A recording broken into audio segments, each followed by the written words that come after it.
Hello বন্ধুরা, শুভ দুপুর জানাই সকলকে।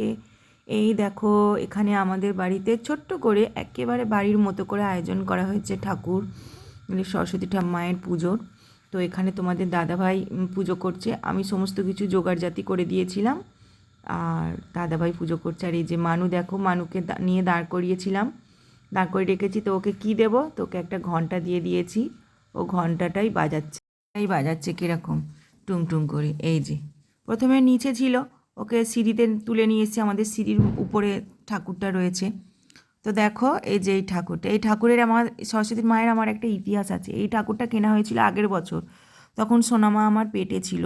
আগের বছর কি একটা কারণের জন্য পুজো হয়নি, তো তার আগের বছরই ভেবেছিলাম যে আমার মা ঘরে আসবে আর আমি সরস্বতী মা, এই দুই মাকে পূজা করব এখানে।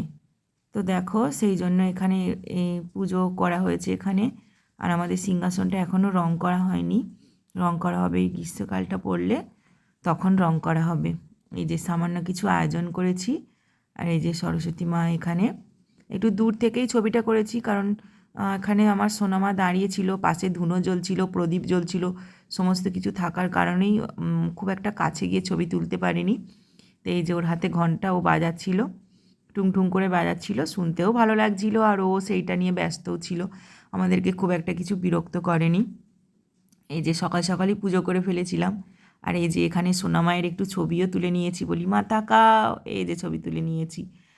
তা আমি ভিডিও করছিলাম বলে আমাকে এখানে দেখা যাচ্ছে না, এই যে এখানে ধুনো জ্বলছে।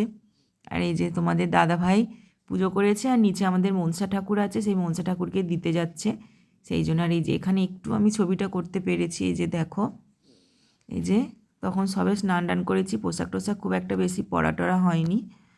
আর এই যে সোনামা এখানে দাঁড়িয়ে ঘন্টা বাজাচ্ছে। তো কেমন হয়েছে জানি।